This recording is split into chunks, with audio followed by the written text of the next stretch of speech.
you today are a few things that I've used in my own personal life, a few strategies that you can use to help turn that internal critic, that critic sometimes can say, hey, you know, you're not tough enough to do this. You're not strong enough to do this. You're not smart enough to do this, into a coach.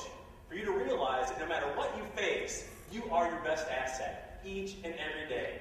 I used these strategies as a naval officer to help me get through that crisis in Washington, D.C. during 9/11, when I was responsible for the safety and security of 25,000 people. And all the time, when I would look at my job in its totality, I would think, who are you kidding? You're way out of your league.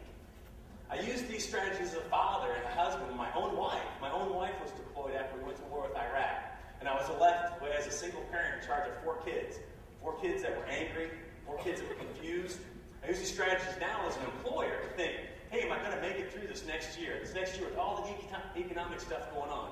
Am I going to be able to do it?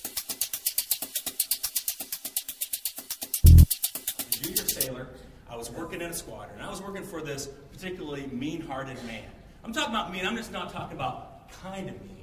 I'm talking about spawn of Lucifer mean. I used to think he'd sit at home at night and devise new ways to torture and humiliate me, so as we could try him out the next day.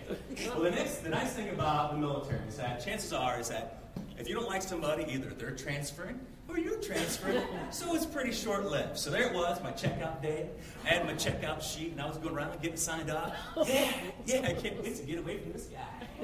So he was the last person on my list. So I went up to him, I said, hey, Chief, you signed my checkout sheet? He said, yeah, Chip. He goes, you know, I'm really going to miss you. And I was like, what? He says, yeah, I'm really going to miss you. He goes, you're more than a mere worker. You're a whole atmosphere. And I said, atmosphere? What's that? He's like, well, you just make the whole workplace a little bit better. And I thought, you know, I am an atmosphere. I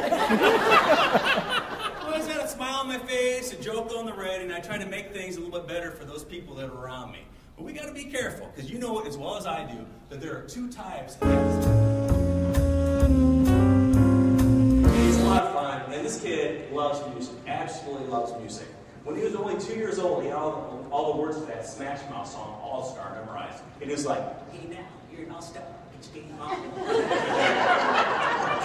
Well, this last summer, there was a song that came on the radio by Lutz Incorporated called Funky Town. You guys remember that? Won't you take me to Funky Town? Yeah. Won't you take me to Funky Town? Well, I got to a certain part of the song where they started singing, talk about it, talk about it, talk about it, talk about it. And my boy Ben started singing, taco body, taco body. And I looked at him real serious and I said, taco body? And he looked at me, honestly, he looked at me deadpan back and said, yeah, taco body. And I started thinking, isn't this what happens to us every day? We're out there singing talk about it, and everybody out there is hearing taco body. And you think about communication as a whole. And you guys know the basis of communication. Since the beginning of time, you know, man has found some way to communicate. Either, you know, pounding on stones, doing this, doing that. But even now, after all this time, we still don't have it exactly right. And so all these things like, you know, noise, things that distort the intended meaning from the, you know, perceived meaning. That, you know, if I was up here and I weighed 600 pounds and I was wearing the same shirt, and you're more worried about a button popping off and getting in the eye. You know what I'm saying? It would be one of those things that could make you hear taco body.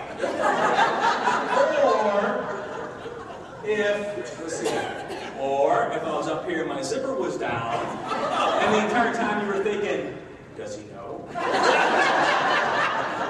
Might cause you to hear taco body. But what about men and women? They speak a little bit different language.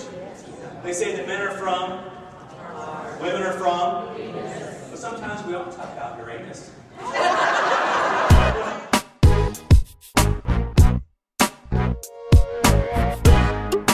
we have to do is have a little fun. I tell you what, with homework, real work, pre-work, post-work, it can leave most of us sitting around thinking, WTF? Where's the fun? So you guys would think I was going to say something else, but no. Where's the fun? Now we got to think about things. We got to look for the fun in everything that we do. We're going to turn around and try to match the person behind us 1 of 3 ways. Go back. We're going to turn around and try to match with either pistols. We're going to turn around. There you go. Pistols like this.